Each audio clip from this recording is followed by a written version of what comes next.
I absolutely adore the SKS. I really enjoy using it in multiplayer on Modern Warfare, and I really enjoy using it on multiplayer on Cold War as well. Hello everybody, I am Shadows Rain, and you are awesome. Today we are going to be comparing the SKS and the Type 63, which is also an SKS, and find out which one you're going to want to be using in the next generation of Warzone. So the reason I'm making this video is soon you are going to have to make a decision by choosing your Modern Warfare classes or your Cold War classes. And with that being said, you need to know everything there is to know about both weapons and which one is going to be more suitable for you in the Battle of Verdansk. So if you do enjoy this video, please make sure you hit that like button below and consider subscribing. Also, a quick note for our current subscribers, please make sure that notification icon is turned on and you've got it set to all notifications, as a lot of people haven't been getting notified when I've been uploading recently. So with that being said, let's get right into the Battle of the SKS.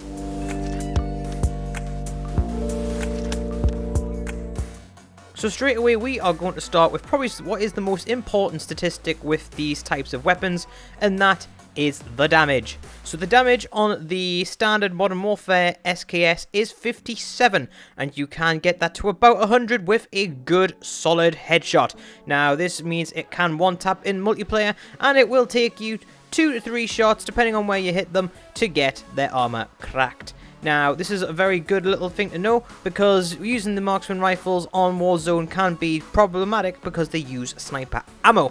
Whether that is still the true when the transition happens is yet to be seen, but the Cold War SKS will do 68 damage at base, so that is straight away 11 more damage than the Modern Warfare one. And you can also put attachments on this weapon to actually increase its damage even more. So with the Task Force barrel, which is the last barrel that you unlock, you can get up to 74 damage without changing any of the variables such as range, fire rate, or bullet velocity. Well, they do change them, but not for negative reasons. So with that being said, straight away on the damage side, you want to be using the Cold War's SKS. So much more powerful, and you can drop people super duper quick with it. Next on the list is the range. So the range for both SKSs is 50 meters base. Now, something to bear in mind is that when you pop on the longest barrel and a monolithic suppressor on the Modern Warfare variant, you can knock that up to about 78 meters. I believe it's between 77 and 80 meters. It's a bit hard to distinguish in testing because it's hard to. The next one is going to be 101 meters for the same Task Force barrel on the Cold War variant. So straight away you can get a good 20 meter range addition just by using the Cold War variant for your damage attachment at once. So range is going to go straight over to the Cold War weapon. Now, next on the list, and to bear in mind, is going to be the bullet velocity. So the bullet velocity is how long it takes your bullet to hit your target from you firing it, and the faster the bullet velocity, the quicker and easier it is to line up shots with a weapon.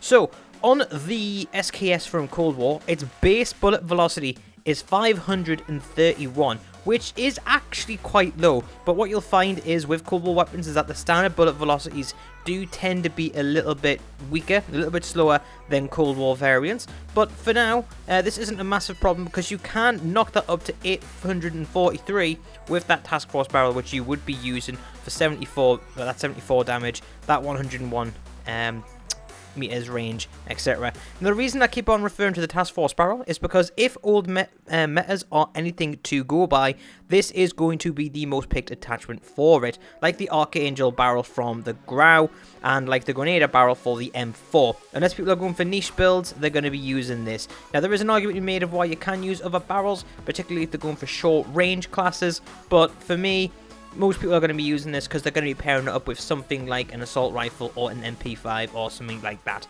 So yeah, that's why I'm doing these base stats on the Task Force. So with that being said, what is the bullet velocity on the Task Force? 843 meters it will go up to, which is a very large increase. Now, how is that compared against the Modern Warfare SKS? Not great, actually. The Modern Warfare SKS does 1161 meters per second, which is a lot faster. Now, obviously, with that being said, you are going to be doing a bit more damage with the original variant. However, this is going to make your engagements at range a lot easier for the Modern Warfare one.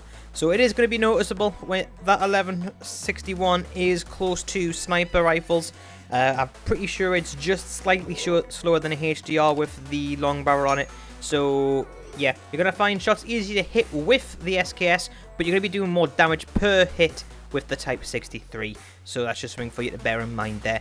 Now, the next factor as well, which is going to directly impact your, the damage per second, is going to be the rate of fire. And the rate of fire on the Modern Warfare SKS is 328, which is considered quite a fast rate of fire for a marksman rifle. It's faster than the ABR, and that is going to be trumped by the lovely 361 of the base Type 63. So the reason that I say that is purely because the slowest firing variant of the Type 63 is faster than the normal SKS from Modern Warfare, and on top of that you can make it faster. So there are barrels on here which can increase your rate of fire. Yes, they do mess with your bullet velocity and range quite a bit, but the main points to take is that you can get this gun to 400 rounds per minute, and you can even get it up to 422 rounds per minute, which is going to be really good for those short range classes. Remember when the FAL was popular and people were starting to use that gun as like an SMG just to pop people off at short range? Well, you're going to have that capability with this version of the SKS, but note that this is going to be doing the base 68 damage, so you need to make sure that you're hitting the shots and making them count. But yes, that is pretty much that for the comparison. I hope you did enjoy the video, and if you did, please make sure you hit that subscribe button with the notifications turned on, and that would be really helpful. What would also really help as well if you hit that share button, really helps me out a lot, and let me know in the comment section below which gun comparison you want to see next on this channel, and I'll make it happen for you. Till then, I'm Shadows Rain, you're awesome, and I will see you in the next video. Peace.